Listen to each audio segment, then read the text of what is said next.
After the fires, we decided, in talking to various neighbors, that it would be great benefit if we got together and shared our experiences with each other, not just in dealing with our insurance companies, but also as we began the process of rebuilding our homes.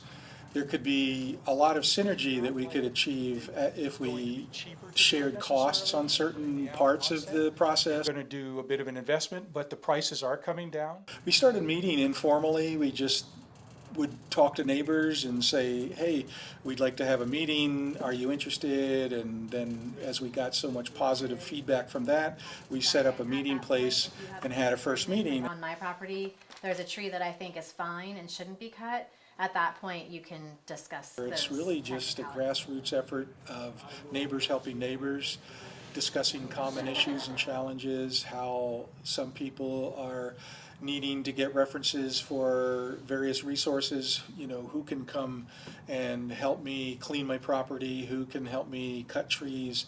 My goal is to try to get my swimming pool working again by July 4th. We'll all be there. We group think how to approach certain issues that might be showing up, like security is a big one. In different areas, something happens, notify sheriff's department, sirens, arrests.